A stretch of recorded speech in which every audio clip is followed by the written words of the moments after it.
Hello, happy Sunday. It is the eve before awareness school starts tomorrow. We're very excited about that. Oh, look, it's telling me I'm live. Very good. The power of belief. So today we're talking about, well, it just came to mind the other day. There's going to be some funny puppy talking we might hear. She's in a mood right now. Just with kind of a lot of chaos in the world, that seems to be driven, in large part by the power of belief and what we hold to be true, and how what we hold to be true shapes how we behave in the world, what we create, how we go about doing everything in our lives. And it is one of the modules in Awareness School is all about belief, and exploring my own relationship with my beliefs has been very profound. And because I had no idea, when you're born into a worldview about, whether it's religion, health, just about how life is, how families are, how, parents treat kids, how parents interact with one another, how siblings are supposed to, everything has been sold to us as like, this is what is ultimately true. This is how it should be. This is how life just is, without revealing to you the power of the lens of belief and how different people believe different things and create different experiences and really are living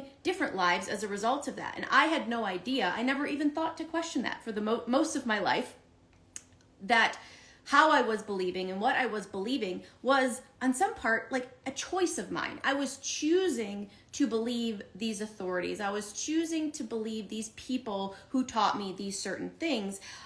Instead of, before I thought that this is just the way that it is, once I came to realize I have to make the choice to consent to this belief, to this idea of the world, of money, of men, of whatever. And once I started to see that, I was like, wow, a lot of the stuff I'm believing is kind of crappy, and I'm getting bad results in this area of my life, or things aren't flowing smoothly. Perhaps I need to address and look at what I'm believing about these areas of my life. And once I did, it was like, well, this makes a lot of sense why this isn't working or that isn't working, or things are kind of bumpy in this area of my life. The stuff I'm believing about that area of life was given to me by someone else. It was never consciously looked at by myself and chosen to say, yes, I want to continue to believe this because this makes sense to me. No, I want to stop believing that because it just doesn't make sense to me anymore. So a lot of the things I was believing stopped making sense. I stopped believing it and my life got better. So that's kind of like the short story of why beliefs are so important and why looking at them in the systematic way we do in Awareness School could be a benefit to you. She's found the kindling paper, or what, I guess it's not kindling. What is it? Like kindling's the sticks. Is that kindling too? I guess so. I don't know. Well, so the interesting thing about beliefs, and I think this is something you even mentioned before, so this is kind of an idea that I took from you, is I think sometimes people experience themselves as using belief as a way of escaping responsibility. So if someone comes to me and says, I have a cosmology, and this is how the world came to be, and this is how human beings came to be, and basically you believe this, right? You're supposed to take this on. And not that this is always what happens, but one of the things that sometimes happens is the person goes, okay, well, if I believe this, then pretty much this gives me a template for thinking and feeling and acting moving forward. And so there's a sense in which I'm relieved of the responsibility of having to do that for myself to some extent. Not that everyone does that, not that every situation it necessarily involves that, but that is a phenomenon that does occur. Right? I don't see how anyone could really disagree with that. And I guess the idea is I am responsible for the things that I choose to believe. I'm responsible for the things I allow myself to believe. And that responsibility sits way up high and sort of trickles down and applies itself to all the consequences of believing the things that I do. So that belief, whether it's belief in some sort of political dogma or a religious idea or whatever, it's never an escape from responsibility because I have to sign off on, even if it's not a conscious decision. I consent, even if it's by acquiescence, which is just simply not saying no. I consent, or someone, I don't know, I experience a trauma, and that trauma kind of sets up default patterns of assessing the world and assuming things about what's true. I can consent to that just by not objecting to it, just by not changing it, right? So it doesn't have to be like a conscious decision that I make. I'm like responsible for all of the stuff that occurs downstream from that. And so there is this inescapability that if you say, no, this is the right way, and I know it's the right way because so-and-so said so, or so-and-so said God said so, or whatever, there's a point that people try to gloss over, where they make a choice to believe that that's true. They say, I think this is right. And they sometimes pretend like that's not there. Like, it's not what I think, it just is. It's just true. And, it can be very useful to get clear with yourself about the active role that you are playing in the sort of, manifestation is a weird thing to use in a video like this, but sort of the manifestation of all of the beliefs that you have in your life. What are the consequences of my believing what I do about myself, the world, and other people? How does it influence how I think? How does it influence how I feel and behave? How does it influence how I react when things happen? How does it influence my ability to see opportunities that may be available to me? How does it influence the way I respond when things go the way I want it to? How does it influence the way I respond when I get things I want, when I get money, when I get love, or someone shows me respect or appreciation or whatever?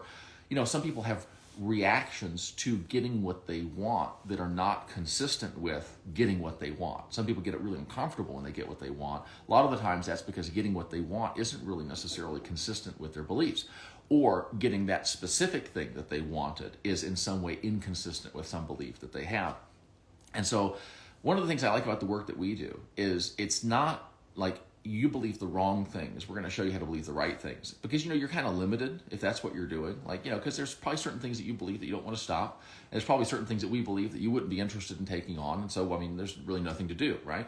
But if you focus on optimizing the individual's relationship to beliefs in general, which means to what extent is that person aware of what they believe? To what extent is that person able to recognize their beliefs as those beliefs are active within them and causing them to perceive and experience reality in certain ways and respond to reality in certain ways and behave in certain ways and therefore create stuff in their world in certain ways and then react to stuff that the world kind of bounces back at them or just throws at them, right?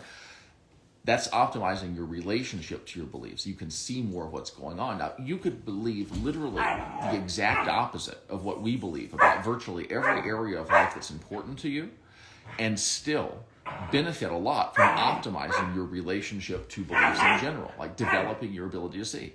Am I, within the context of believing these things, am I creating the best possible relationship that I can? It's sort of like, different people like different kitchen knives, different brands of kitchen knives. And you can think about different brands of kitchen knives as different beliefs that you can have. But it's it doesn't really matter what brand of kitchen knives I use if I have a tendency to grab the knives by the handle, or if I have the tendency to run around the house holding them, right? Or if I have a tendency to, lift it up and stick it in my eye and I didn't realize that I'm doing that. And that's a lot of the times most of the problems that people have with their beliefs, not even necessarily, you believe the wrong thing. It's you use that against yourself, or you allow it to be used against you, or it seems like there are opportunities where you could be using that belief to feel good or not feel bad, and it doesn't occur to you for you to use it in that situation. And so that's kind of one of the fun things about Awareness School, is that we really need to have so little in common in order to do productive work together, because the nature of this work is very much pattern based and very much kind of content free. So what that means is that you get to be who you are. You can still streamline it, you can still optimize it, and you can, if you want to, change it. But it's not like there's the 7 key beliefs and points of conviction that you have to subscribe to in order to be a part of Awareness School. It doesn't work like that. Do you know what I mean? It's sort of like too, you've probably seen people who kind of bounce, a little provocateur over here, people who kind of bounce from one relationship to the other. And in each relationship that they get in, even if, there are certain things in it that are different, maybe the person looks different, maybe they have different kinds of fun together or whatever, they end up having very similar problems with a lot of different people in their life. I grew up around people who would get a new friend every couple of months, and then everything would be fine, and then 2 or 3 weeks later, they'd start having the exact same problems with this friend that they had with the previous friend. And at some point, you start to go, okay, maybe there's an issue. Maybe you're getting your friends from the same place or something like that. Maybe there's a societal decline in the quality of friends that are available, maybe.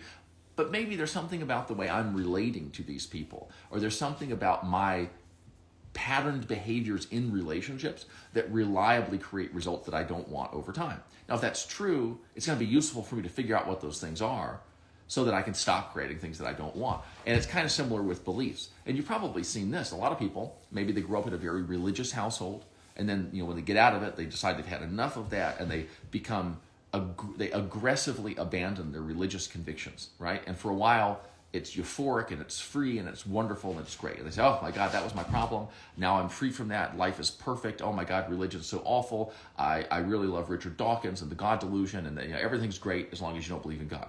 And they have a honeymoon period of this new kind of life. But then, 2 or 3 months later, usually they start having in their life issues that are dissatisfactions, problems that are very similar to the things that they had when they were growing up before.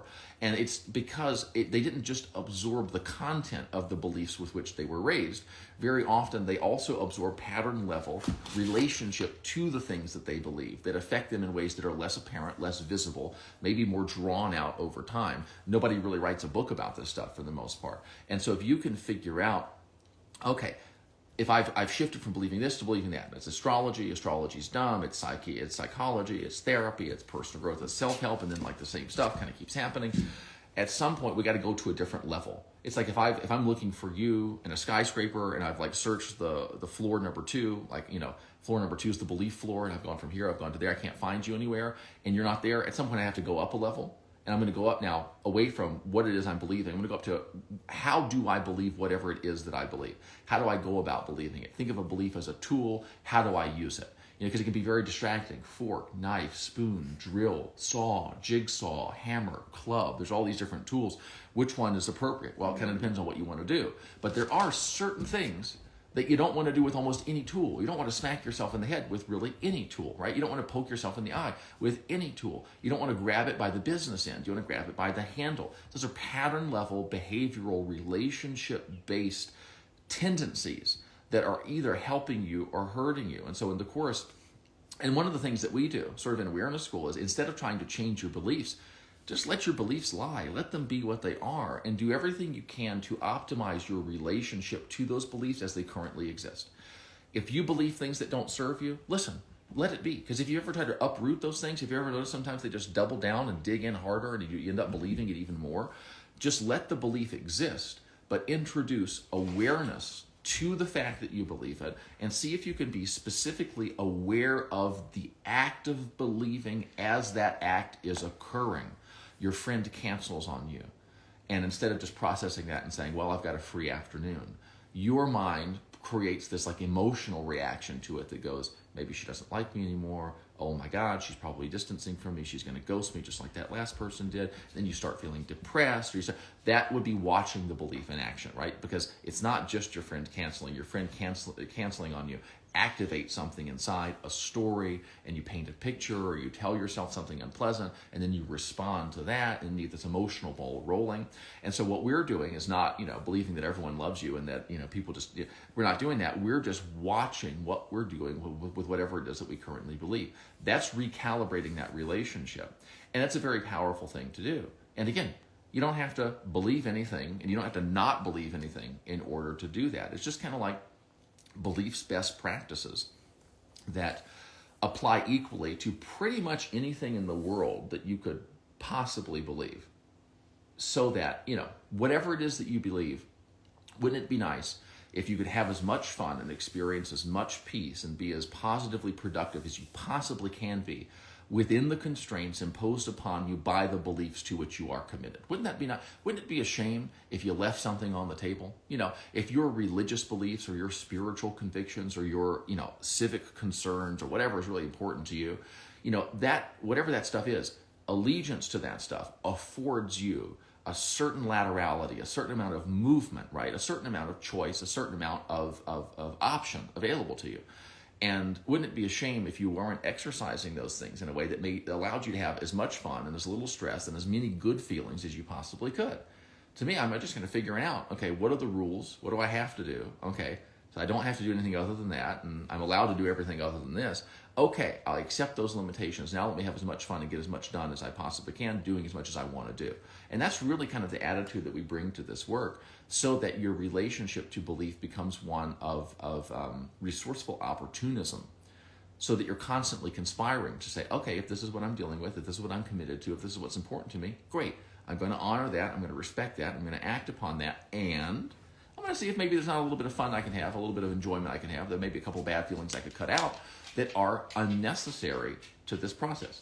Totally. And that was like my experience being, very religious for most of my life, and seeing, the people that I grew up around, and a lot of them just didn't seem to be feeling good most of the time. And if this religion, if this idea, if this belief system is supposed to bring peace and redemption and freedom and all of this good stuff, it's like, why do I feel that for a little bit after I go to church on Sunday, or after I go to, we would have these like these kind of revival retreats or summer camps, and like, the retreat or the summer camp would just go, everything's so great, and I'd feel this just like wonderful feeling for a brief period of time, and then I'd get away from it, and then it would be like, I go back to the old patterns, the unresourceful way of relating to the belief.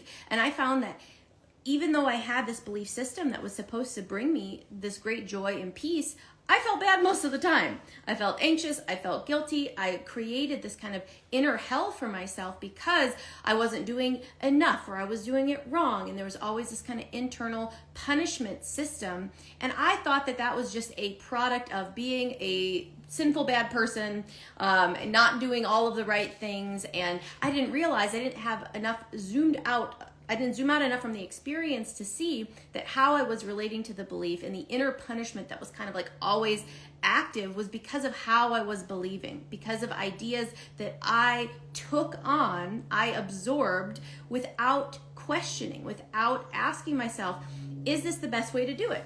Is this the only way to do it?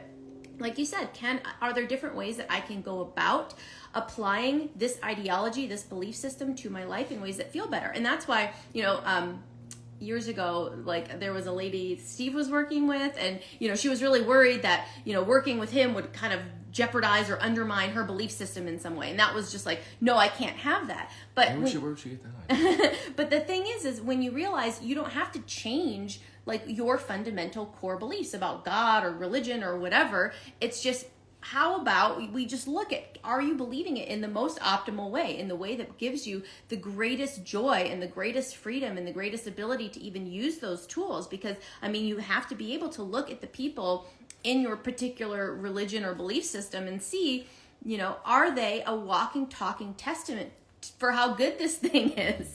There's, I think it's a quote of yours actually, like, being just ecstatic and joyful and like how you feel moment to moment, that is the proselytism for your belief system. Like how you feel right now, person who's watching this video, like, do you think that someone else should adopt the things that you believe about the world? Do you feel good most of the time? Do you enjoy what it's like to be you? Is your life full of the things that you want? Would you, go out and stand on the street corner and say, believe what I believe? Like, read my thoughts. Like, look at how I look at life. It's worth looking at life in this way, and the approach and kind of the stuff we talk about in Awareness School is kind of that. It's like, hey, it doesn't matter what you believe, but start looking at it in this way because it feels better, it's lighter, it's more fun, it's easier, like it streamlines things, it makes life like, so you understand where when things are a little like bumpy in your life experience, do you know where to go to smooth those bumps? Do you know how to engineer something around those bumps? Do you know how to, and that's kind of the format for what Awareness School provides, is this engineering and creative ideas and how you can be looking at this stuff in a different way that brings more of what you want. That's really the tagline for it. It's like, create more of what you want in your life, more of the feelings, more of the results, more of the experiences, and less of what you don't want. Less of the grump, less of the insecurity, less of the money problems, less of whatever. And it's just tools for how to do that. Yeah.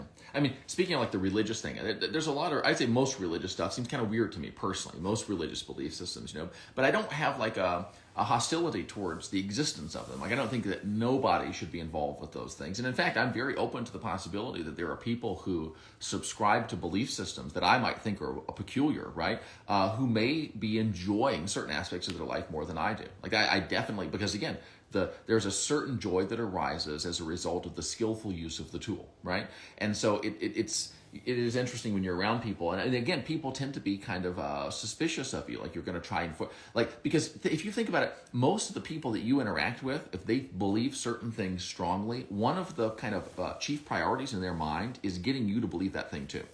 You know what I mean? And like, for whatever reason, like, I'm not that way. Like, I can believe things very strongly, and I am sort of passionate about articulating things in a way that sort of accurately conveys how I feel about stuff. But I've never felt a compulsion to coerce you to believe it too. It just has never been a part of my makeup. Like, I need you to believe what I believe because there's a bad feeling inside me that's not going to go away until I know that the belief's in your head too. I'm just kind of interested in what you're up to. You know what I'm saying? What is it that you believe? What's the relationship? But if we're working together, I'm interested in it. I'm not like going to walk up to you in the street and say, "Tell me about this." I sort of respectfully indifferent in that situation. But it's like there aren't very many people in the world who are genuinely open to the possibility that it's possible for people who believe differently than they do to have as good or better a quality experience as they do. And I think that really causes people a lot of times to be shut off from noticing the fact that they're surrounded by people who are different than them, who are having a better time than they are. Or, and a lot of the time too, this, like you said, this compulsion to spread these beliefs sometimes, it's a little bit like an overweight person who wants to lose weight, who isn't losing weight, selling a weight loss product. Now that's a little strange. Now, if there's an overweight person who doesn't want to lose weight, I can see where they would sell a weight loss product. Look, I'm happy the way that I am, but if you want to lose weight, here, this will help you. Or if there's an overweight person who does want to lose weight and who is in the process of losing weight. Now, they're selling that might be a very effective person, right? But if they're overweight and they want to lose weight and they're not losing weight and they're selling a weight loss product, that's kind of weird. If I am unhappy and I want to be happy and I'm not getting happier and I'm selling a belief system that promises happiness, that's strange. Do you know what I mean? And so it's, for me, getting into the possibility that, because I've known people who were quite religious, and they were not only happy, but they were also lovely to be around. Like, just absolutely. And so what do I know at a minimum? I know that, religious belief system is not incompatible with being one of the most pleasant people I've ever known, right? What do I know for sure? I also know there's other people who had that belief system who were not particularly pleasant to be around. And I suspect they were, I know they were unpleasant to be around, and I think they're probably unhappy, right? And so there's another element at play there. And I think it's relationship to those beliefs. And I think it's probably, relationship to some of the other stuff. The lady that you mentioned, right? She was a Christian lady, and she was super stressed out and very worried and very unworthy. And, I just, with my sort of knowledge of some of the sort of highlights of Christian theology, I was like, well, aren't you supposed to sort of turn your worries over to God? And isn't it supposed to be a really big deal that Jesus loves you a lot and that, like, he did something really nice for you and considerate for you and all this different stuff, and that you're a very important, like these are things that she believed. So I'm not saying to her, well, listen, you're a Christian, you're unhappy, so stop being a Christian, then maybe you'll be happy. That's not what we're doing. We step into the belief system and we go, listen, are there opportunities? Are there injunctions? Are there commands in this belief system that tell you to not do things that you are doing that don't serve you, or to do things that would serve you if you did them that you're currently not doing? And in fact, there were. So she was missing out on opportunities, not only afforded to her, but kind of foisted upon her by her belief system, to let go of worries and to embrace happiness and joy and to rejoice in the nice things that she had. And she wasn't not doing that stuff because she's a hypocrite or a bad person or because she was lazy or because she didn't know about that stuff. She wasn't doing it because I think it didn't occur to her. She wasn't sufficiently opportunistic in how she worked with the beliefs that were available to her. If it's just kind of looking into, okay, what is it that I do believe that would be useful for me to be aware of right now, right?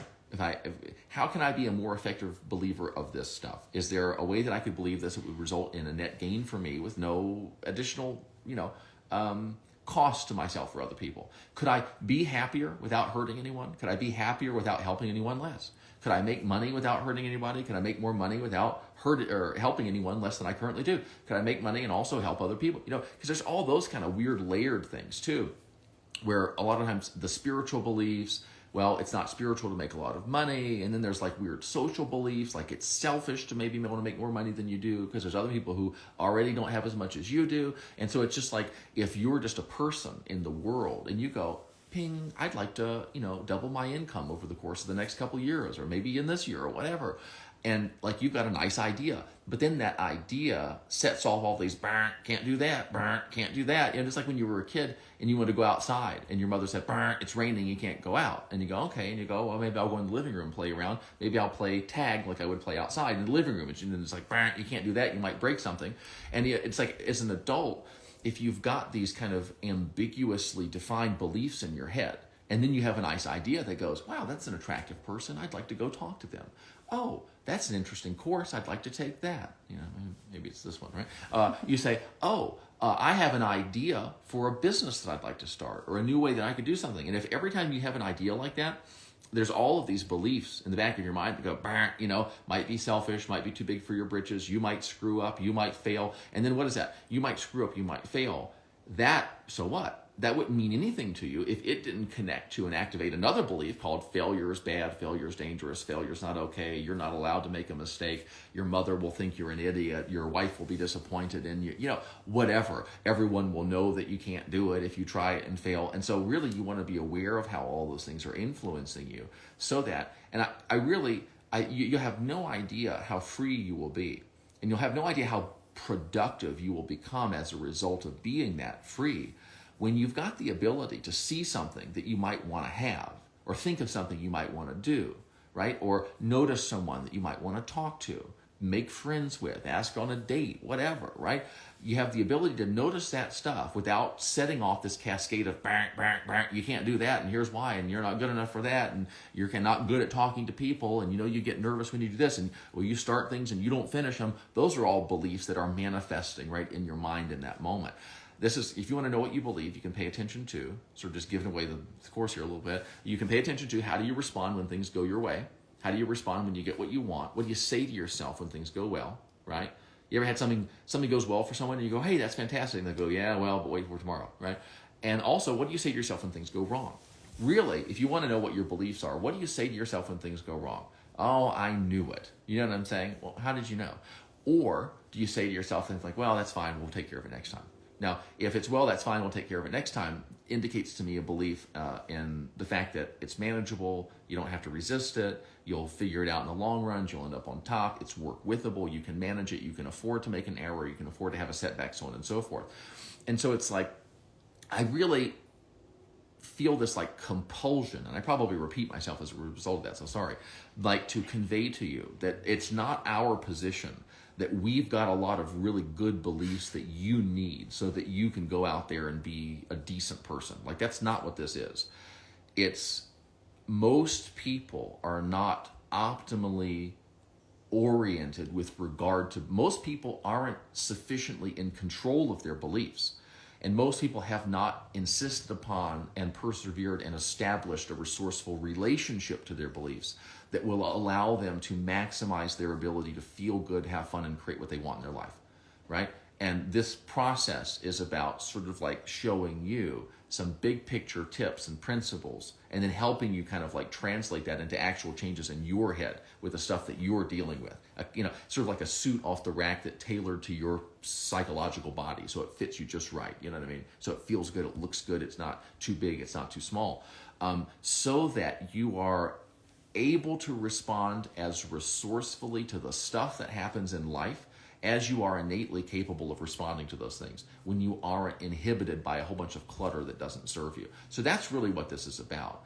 It's about kind of helping you kind of develop an attitude and crafting your own kind of personal style with regard to how you handle what goes on inside your head. So you know what I'm talking about? Like that, and that's like different. And I don't think there's a lot of people who do that. It's kind of hard to describe, and it's kind of hard to market it because it is different, you know. But that's what it's about. Let's figure out a way to create more freedom for you in the moment-to-moment reality that makes up your life experience, so that you will, over time, do more and more of what serves you and less of what doesn't, so that you'll have good results instead of bad ones, so that you'll know how to respond to the unwanted stuff when it comes up, so that you can feel better no matter what's going on, and also make it so that when what you want happens, you're able to really enjoy it, and then derive from that enjoyment motivation to do even more of what works, so that you spend more time being actively glad that you're alive instead of just kind of coasting and being indifferent or wishing that you weren't. I mean, like, one of my favorite things is when people say, I don't wish that I was dead anymore. And I just think, well, that's good. It's kind of it sort of takes me aback. It's sort of to have a human being tell you that 3 weeks ago I didn't want to be alive and now I do. And I've just been kind of goofing around with him on the telephone and telling him, but it's kind of like, that's just how it works. There's a couple ideas in there that are really kind of gumming up the works a lot of the time, and there are a few ideas in there that are, or ideas that aren't there, that if they were, it could really help you connect resources and get yourself out of states you don't want to be in and into states that you do want to be in. And so equipping yourself in this way is, in my mind, just building out your capacity to be who you really are, which I think is who you actually really want to be.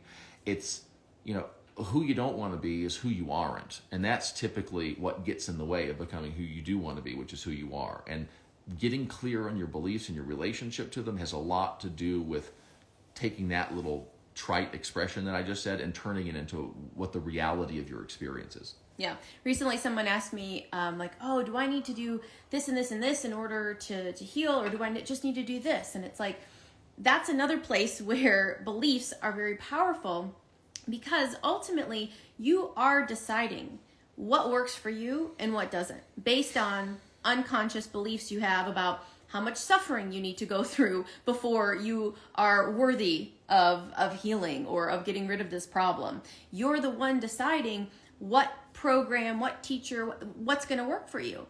There are unconscious parts of you where it doesn't feel like, oh, I thought I decided this was going to work and I tried it and I just gave it my all and it's not working. It's like there is probably an unconscious relationship you have to that, to getting better, to whatever it is that you want, that is, blocking you from creating the stuff that you want to create. And so really seeing that ultimately you're the one who decides what program works for you, what treatment, whatever, because of your belief. And this is where, everybody is aware of, like, the placebo effect. If you believe it's going to work for you, it works for you. If you believe something is healthy for you, if you believe that things are going to work, like, the power of belief is like, it's everywhere all of the time. And we just aren't aware that we are believing stuff all of the time. Earlier, someone said, doesn't Melissa talk too, or something like that? And like, this person, one, they must be believing there's a belief active within them that's causing them to make some comment like that of like, and that means that they stopped listening to what Steve was saying and they started commenting. They believe that I should be talking more because this is my video, because they have, thoughts about how much the time should be shared between us on this video. And that's very interesting. Like, are you even aware to the extent that you've got a belief about how this video should be run that you feel like you need to comment on who's talking more of the time? And it's very interesting how, are you just even aware that there's a belief active in that moment that's driving your decisions and the behaviors that you engage in? The things that you do and what you don't do and how you go about doing those things is determined by what you are believing.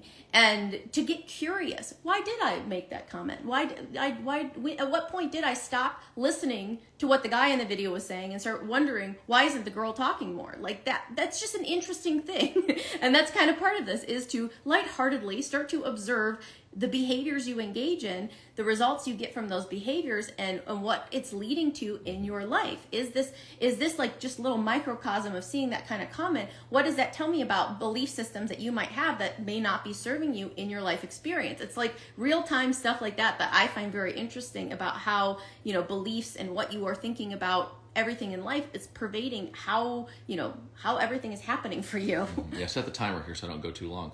I'm so sorry, we should have consulted you before starting the video. Well, and one of the things too, and I enjoy addressing issues like that, because the reality is most of the people that we work with have people like that in their lives who like to make little remarks like that.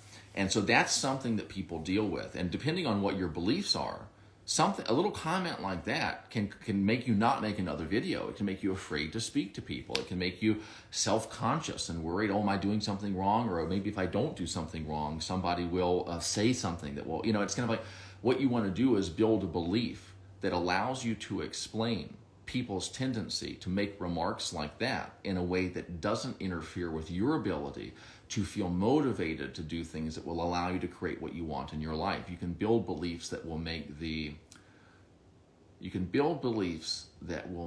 the uninvited and low-value criticism of other people irrelevant, so that it has no impact on you. Now that's something, people sometimes don't like when I use that stuff, but it's there, I'm going to use it. It's called utilization. It's a principle, and it's actually something that's extremely beneficial for you to pick up on in life.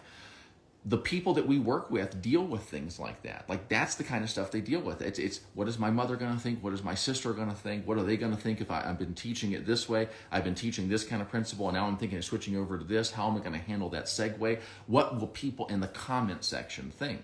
And one of the things that you want to do is understand and build a belief that goes, if they're making snarky comments about you, you have their attention, you are winning. If they're talking about you more than you're talking about them, you're winning. If you weren't taking action, they wouldn't have any action of yours to criticize. Ask yourself, would you rather be making a video and have someone criticize you? Or would you rather be in the comment section criticizing somebody who is making a video? I am so grateful to be here being talked about rather than being in the comment section of someone's video talking about them. That's a belief that I have personally, and that's one of the ways that I kind of navigate that stuff. Now, if you use some version of that in your life to take the lid off of your inhibitions to take action because of what other people might think, say, or do, I think that would be a really wonderful thing. But that's a beautiful example of how you use this stuff in real life to move forward in directions that you want to go.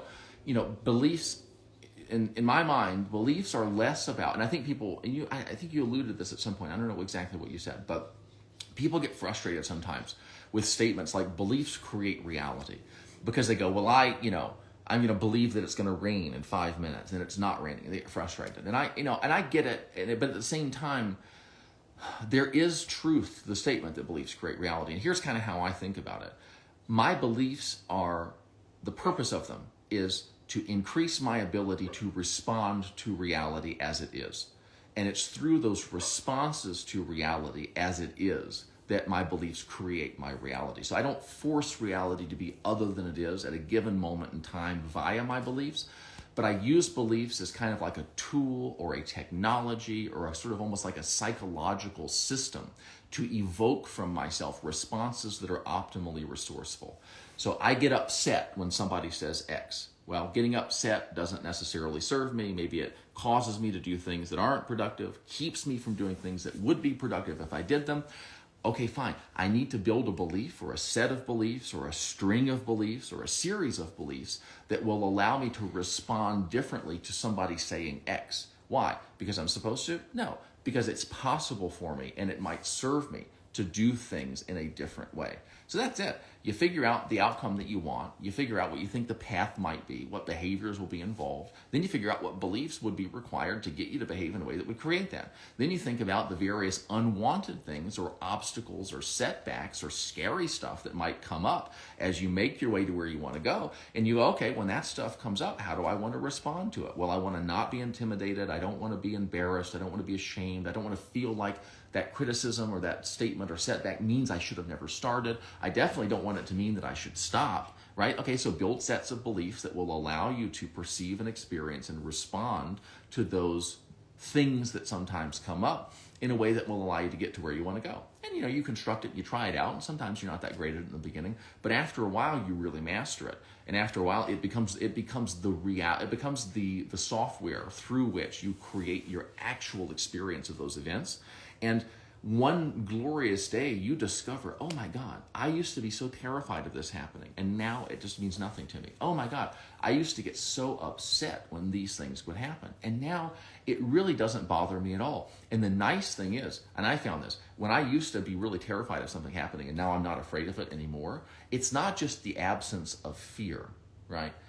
I actually get a thrill because I feel the absence of fear. I remember how scared I used to be, and I go, oh man, I get an extra bonus. So it's not even like I just get rid of the bad feeling. I get a new good feeling. It's the good feeling of not feeling the bad feeling that I used to always feel. Yeah, someone asked a question. How does this precious and powerful process support the archetypal psychological healing that supports deep soul work? Yeah. Do you know the answer to that?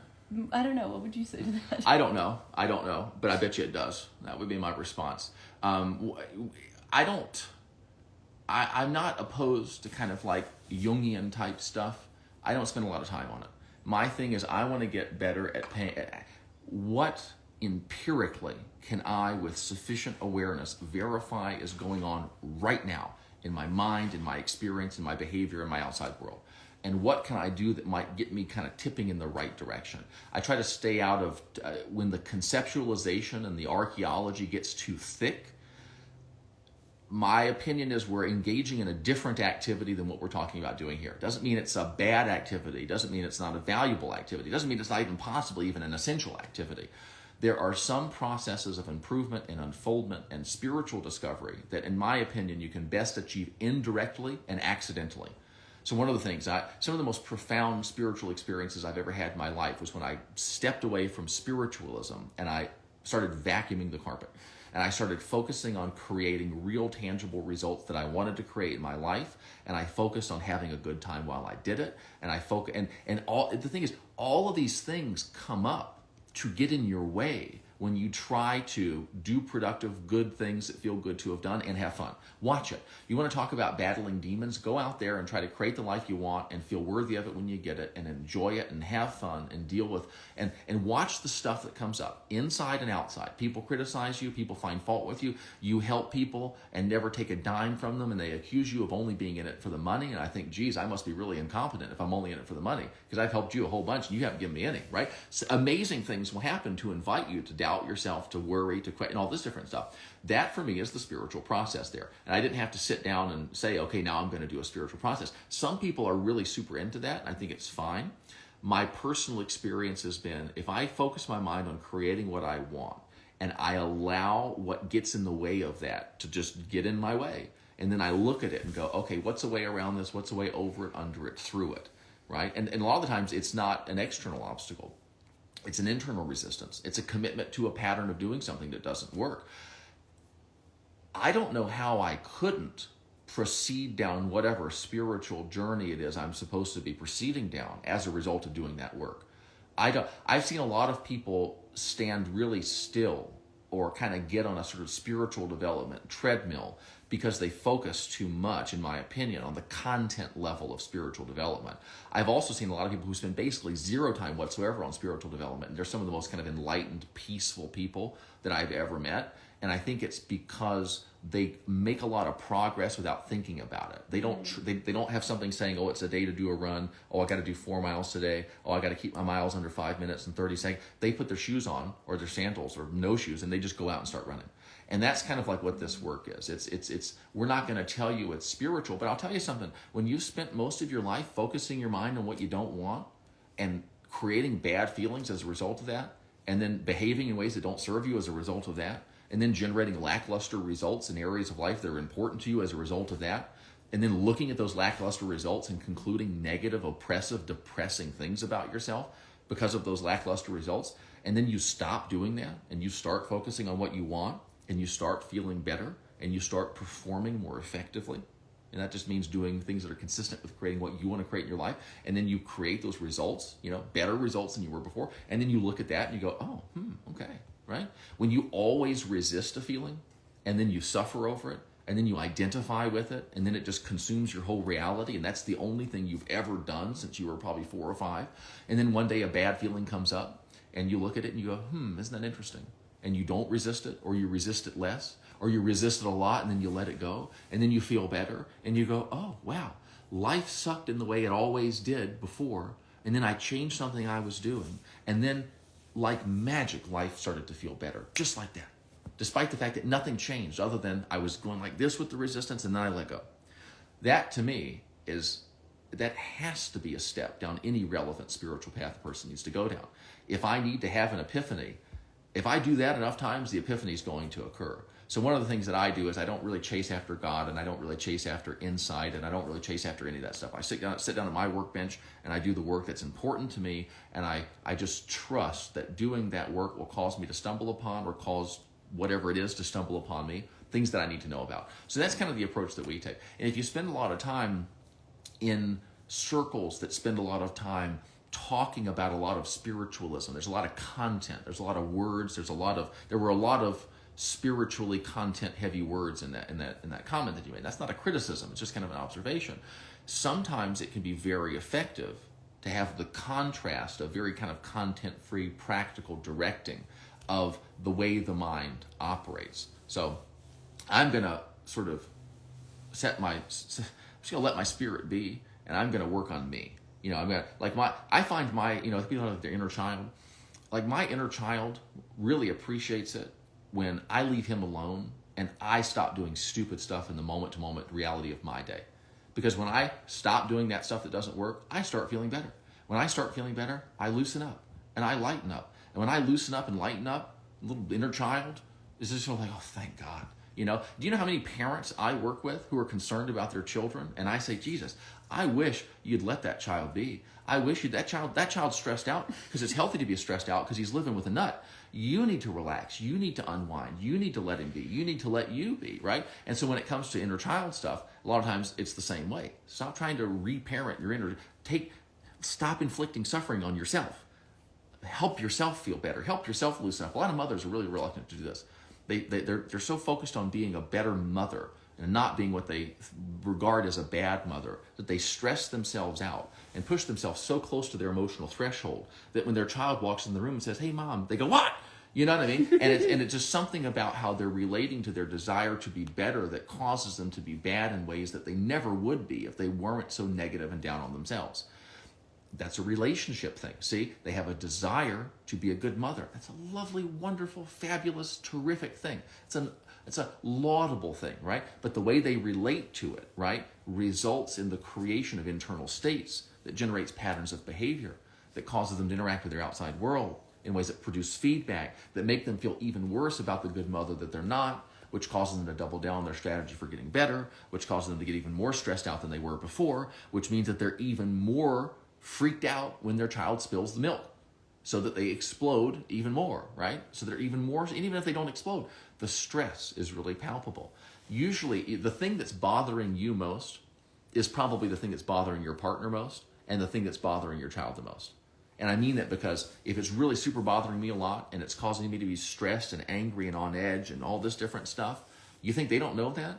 That radiates out more than anything, that negative energy. So it's like if I would just do what I needed to do to feel better, I would start feeling better. They would go, oh boy, oh my God, and it would just sort of release everybody from it. So, when I'm going to work on my inner parent or my inner child or my whatever, I look at my outer adult and I say, what are you doing that you could be doing better? Well, you're focused on what you don't want. And I say, okay, fair enough. That's true. Let me fix that. And let me see if I can drag the adult and the children and everybody, the teenager and everyone else along with me. That's just kind of how I think about it. And I found that to be pretty useful. Totally. And yeah, someone asked me if in awareness school, if there's like studies, and I'm like, no, you are the study. There's not like objective scientific studies about operating your mind in this way, it creates these, it's a field work. This is you taking the tools, taking the ideas and stick them on and see what's life like when I use this one, when I look through this lens, when I see things in this way. And so it really is, it's like this. And I see all of it as healing work, all of it as soul work, all of it as the deep, essence of what it is to be you, is this constant interaction with the stuff that's going on, that's flowing through you all of the time. And is it being channeled? Is it, indicative of beliefs about the world that are uplifting or depressing? Is what I'm doing, how I'm engaging in my life, is it creating what I want or what I don't want? When I get the results of that, do I resist it or do I accept it? It's like that I feel like for me is what life is made out of, and it doesn't matter if we do 1,000 studies of 1,000 other people. It matters what I'm doing and whether it's working for me and whether it feels good in my own experience. And so the study is you. You are what is being studied. You are the one doing the studying. You are the one applying the variables, changing the variables, and seeing what the outcome is, and then determining if this was a good thing to do. And so it's like when you get very, very interested in that and less interested in who else has this worked for and what's the process by which other people got results, who cares? It's like we are going to be sharing things that do work for us, and we think it's a pretty systematic and good approach for pretty much anybody who wants to optimize their relationship to what they've got going on in their life. But again, we don't think you need it. You don't have to have it. We just think, hey, we're having fun. We enjoy living life with these ideas. It has improved our outcomes. I think it's beneficial for anybody who wants to apply GNM in their life and really understand how their experience is affecting their body. But first you have to understand what your experience is made out of. And so that really essentially is what Awareness School is just the background. Yeah. What is experience made of? And, how am I interacting with all of the parts and pieces? Yeah. A lot of times when you read a study, what you're reading is what happens when a person does a study on a certain thing in a certain way at a certain time with certain people under certain circumstances. You know what I mean? Like, you're not necessarily gathering that much information. When I was young, it wasn't studies that messed me up, and so I don't think it's going to be studies that fix me. Now, I'm not like anti-research. It's that when I'm, you know, can you imagine if you and I are having a little tiff, and I pull out a study that says, you know, look here, this study says that if you do that, that it's going to be, you're going to want to kill me. You know, that sometimes that's an escape from reality. Sometimes it's a desire to intellectualize and feel like, you know, one of the things that we don't emphasize knowing a whole lot of anything. Like, this is not, listen, here's some experts on blah-blah-blah-blah-blah. You know, it's like, instead of being like the CDC, it's like the alternative experts. We're different, you know what I mean? Like the crunchy experts or something like that. It's not that. It's more of an artistic thing. It's more of like, you know, like reading studies on how to effectively attract members, or I guess not the opposite, but whoever it is you're attracted to, reading studies about it is not necessarily going to translate into success. You know, there is an art to it, there is an energy to it, there's an attitude to it, and the same thing is true when it comes to attracting yourself, courting yourself, learning how to operate your mind. There is, I mean, and it is heavy information based, but we're playing with information.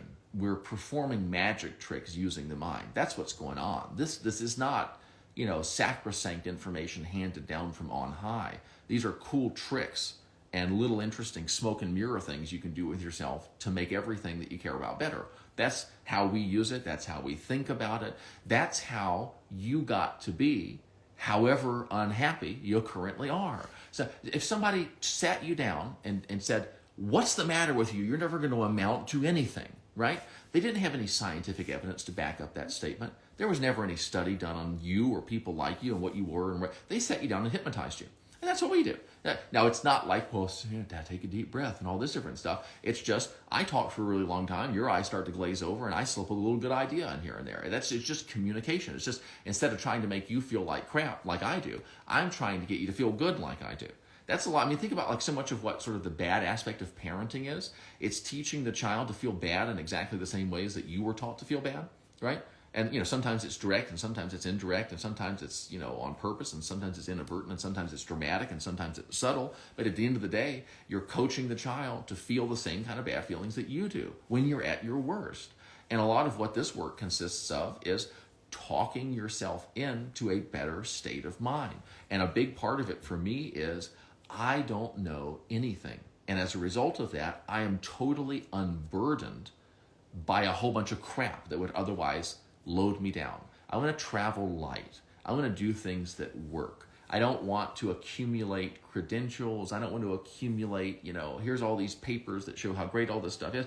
I know there's people who love that. I used to really be into that. And I think it's probably a worthwhile human endeavor. But it's not what we're doing. We're actually just talking. There's no escape from working on yourself with this work. We're not going to talk about a whole bunch of spiritual gobbledygook. We're not going to talk about a whole bunch of data-driven, peer-reviewed study gobbledygook. We're going to get right down to you and what you're doing in your head, and we're going to teach you how to do something different. We're going to see what happens. Maybe nothing happens. Maybe it gets better. Maybe it gets worse, right? If it gets better, great, something happened. If it gets worse, fantastic, something happened. That means you can change. Now we can take your capacity to change, harness it, and start pushing it in the direction that we want to go. That's what we're doing. We're not going to be talking about it. We're not going to be saying, well, in 1970, there was a study that said that 45 people could go into a room, and if they all sat down, then, you know, it's not that. Now that's, again, I'm not anti that activity. That's just not what we're doing. You're going to come in here and we're going to talk about what's going on with you. We're going to talk about what you want, what you have and what you want more of, what you don't have that you want more of,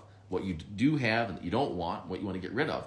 We're going to talk about what you do that doesn't serve you. We're going to talk about the tendencies we're going to talk about the objections that arise within you as you attempt to do this work. We're going to talk to you about the things that you say to yourself about how it's not going to work. And we go, well, that's a thought too. We're going to work on the reality of what's going on inside your head with no little leakages with intellectualization or escape or any of this different stuff. People like to do this thing where they're kind of like, well, what's the study is the kind of conceptual scientific escapism. Well, studies have shown that and the science knows that the people do this and the amygdala causes that. And if you've got the pituitary adrenal axis and it's running this way, you've got to do that. And then there's other people who get offended if you say more than 5 words to them without saying something about the body. where does body work come in on this? And what about the somatic component? And what about the nervous system? Listen, you're sitting inside a body when we're talking to you right now. The sound that we're saying, there's a physical process going on for you to even understand what we're saying. If you want to walk on the treadmill while we talk to you, there's your somatic component. I'm not even down on body work, but people will do anything sometimes in order to avoid the onerous and at times tedious practice of observing what's actually transpiring inside their little old head, because they just can't believe that what's happening in their mind actually matters that much. So they never look, so they never see, so it never changes. So things never get better. To me, you spend some time mastering this, and then you integrate this into all the other wonderful, worthwhile things that you're doing. That's how it is. But that other stuff, for a while, we're going to pretend like it doesn't exist, because a lot of the time it becomes a distraction. People will talk about anything all day long, and they won't mention somatic healing one time. But the moment you start talking about self-observation and watching what's going on in the head, what about the somatic part? It comes up then. If we're eating ice cream, there's no soma talk. If we're going to the beach, there's no talk about the soma. There's no talk about any of that stuff, right? But if we start talking about watching what's going on inside the head, well, what about the somatic component? What about my nervous system's doing all this different stuff? That's an unconscious strategy. I got to escape this because I don't want to watch what's going on because I'm uncomfortable with what I'm seeing. That's not a problem. We teach you how to train yourself to not resist what you're seeing, so that seeing what you're seeing doesn't have to feel bad. The problem isn't what's in your head. So if you see yourself thinking negative thoughts and you feel awful or afraid or unsafe or unwell or guilty or ashamed or whatever, you're not feeling those things because of what's going on inside your head. And you're not feeling those things because you're observing what's going on inside your head. You observe what's going on inside your head, and then you say something to yourself about that. Oh my God, you shouldn't be thinking. Or maybe you even just internally imply it without any verbiage at all. Maybe you just raise an internal invisible eyebrow like your mother did to you. You say, ooh, and that raised eyebrow says, what kind of a horrible person thinks something like that? And then you go, wow.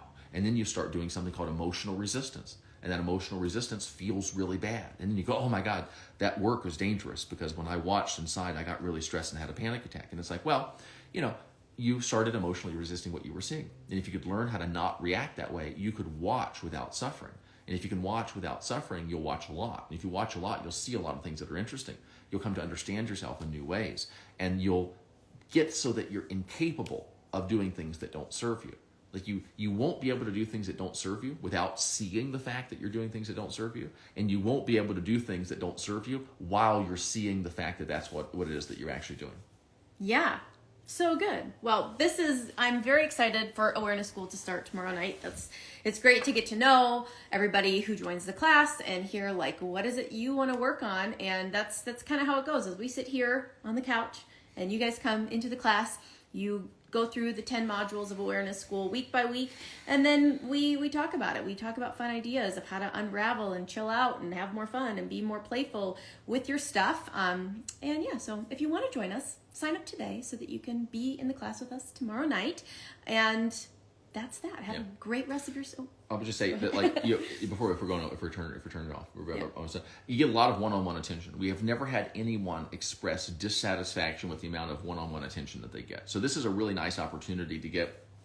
Basically, it's not exactly the same as one-on-one coaching because there's other people there, but in terms of the amount of work that we do together, it can very easily turn into that. There's also a Telegram group where you can ask questions in between courses. So it really is immersion stuff. You're going to come out of this understanding exactly what it is that we think about these things and how we do it. You're going to have a really solid template for designing your own strategy for using this type of change work based on the stuff that we're talking about, but in your own particular way. We're really supplying you with components, like a model kit, and then you get to put it together in the ways that you want to. So we're really teaching you how to build things. We're not giving you a prefabricated house. We're actually showing you how to construct things so that you can do it to your specification. So if you want lots of one-on-one attention, you don't have to get into a bunch of icky drama stuff if you don't want to share, but it's usually not necessary. People share to varying degrees kind of what's going on with them. Most of the meetings are things where we're having dialogue back and forth. It's not us just kind of going through the notes in the course. You do that by yourself. And then we actually work with you, applying the things to your life or just dealing with stuff that's going on in your life in a way that makes use of the material that's presented in the course. So it is very one-on-one. It is very interactive. People typically come away, I think, with a very useful mastery of this stuff. And we don't stop until you understand it. That's one of those things too. So if it's something that you're into and if it's something that you're up for, you will get the attention that you need to get the results that you want. Guaranteed, 100%. We don't stop until you get it. And if it has to go 3.5 hours long in the class, that's what we'll do. And that's okay, because we love doing it. So just to give you a little sense for the spirit and attitude of the class. Yeah, it's super fun. We love teaching it, and we'd love to see you there. So have a great rest of your day. Bye.